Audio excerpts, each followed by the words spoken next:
आज हम एक्सपोर्ट के हवाले से बात करेंगे। हुकूमत के माशी तरक्की के दावे अपनी जगह पे हैं, लेकिन जो ज़मीनी हक़ाइक़ हैं वो कुछ मुख्तलिफ नज़र आते हैं। बल्कि अगर इसको तशवीश ना कहें तो ये बेजा ना होगा, क्योंकि पहली तिमाही के अंदर जो तजारती ख़सारा है वो तशवीशनाक हद तक बढ़ गया है और $19 बिलियन का जो तजारती ख़सारा है वो पहले 6 माह के दौरान देखा जा रहा है।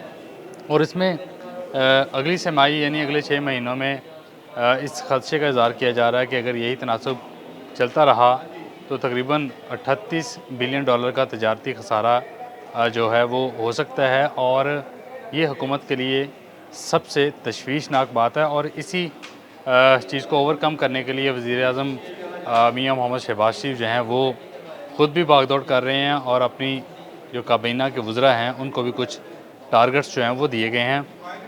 हाल ही में राना तनवीर हुसैन जो फेडरल मिनिस्टर हैं वो लाहौर चैम्बर आए और इस पर बिज़नेस कम्युनिटी को जो अपना वज़ीर-ए-आज़म का पैगाम था एक्सपोर्ट बढ़ाने के हवाले से वो उनको दिया गया।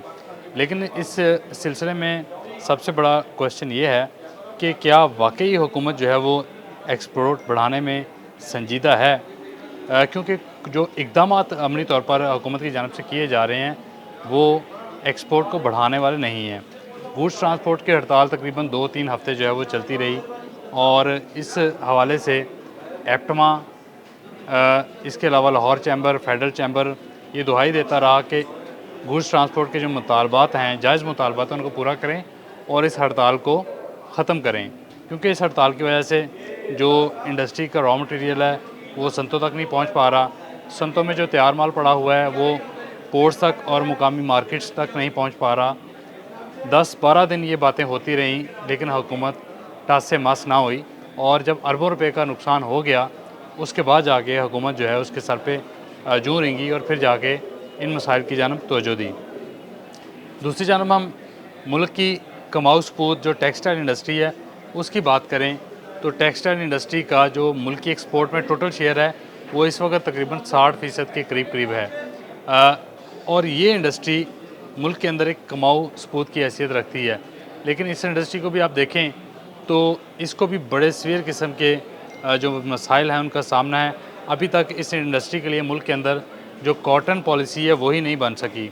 गुज़श्ता चंद सालों के अंदर जो कपास की पैदावार थी वो 14 मिलियन बेल से कम होती हुई तकरीबन 5 मिलियन बेल्स पर आ गई है और 8 मिलियन बेल से ज़ायद $2.5 अरब की जो कॉटन है वो पाकिस्तान इंपोर्ट करने वाला मुल्क बन गया है। इसके अलावा अगर हम region wise competitive rates of energy बात करते हैं तो पाकिस्तान के अंदर 13 सेंट के करीब जो है वो बिजली पड़ती है और बाकी रीजन वाइज बात करें तो वो तकरीबन 5 से लेके 7 सेंट पड़ती है। इसके अलावा शरह सूद की बात कर लें तो रीजन के अंदर तकरीबन 7 के करीब जो है वो शरह सूद है और पाकिस्तान में 10.5 के करीब है। अगर काइबर रेट मिलाया जाए तो उसके अंदर वो तकरीबन 12% के आसपास जो है वो बनती है। तो इस तरह की सिचुएशन के अंदर जो हुकूमत के अमली इक़दामात हैं वो एक्सपोर्ट बढ़ाने वाले नहीं लगते, क्योंकि अगर एक्सपोर्ट बढ़ानी हो तो मुल्क की कमाऊ सपूत की हैसियत रखने वाली इंडस्ट्री को हुकूमत जो है वो एटलीस्ट रीजन वाइज जो कंपेटिटिव रेट्स हैं वो दे, कॉटन पॉलिसी तैयार करे। गुज़श्ता 1 दहाई से किसान रो रहा था कॉटन का, क्योंकि पर एकड़ जो पैदावार थी वो कम होती चली जा रही थी और किसान ने कपास की जगह गन्ना उगाना शुरू कर दिया। उसका नतीजा ये निकला कि पाकिस्तान 14 मिलियन बेल्स पैदा करता था कॉटन की, जो सिर्फ 5 मिलियन बेल्स तक महदूद होकर रह गया है। रीजन वाइज कंपेटिटिव एनर्जी भी नहीं है, इंटरेस्ट रेट भी नहीं है, तो फिर कमाऊ सपूत की हैसियत रखने वाली पाकिस्तान की बिगेस्ट एक्सपोर्ट इंडस्ट्री वो कैसे चलेगी, ये बहुत बड़ा सवालिया निशान है। इसके अलावा दीगर सनतों पर भी अगर हम बात करें तो उनके भी हालात कुछ ज़्यादा अच्छे नहीं हैं। इसलिए जो एक्सपोर्ट है वो बहुत दबाव का शिकार है। हुकूमत का इन्हिसार इस दफ़ा भी जो ओवरसीज़ पाकिस्तानी हैं उनके ज़र मुबादला पर रहेगा, लेकिन मुस्तकिल तौर पर ज़र मुबादला पर इन्हिसार करना जो है वो तशवीश का बायस है।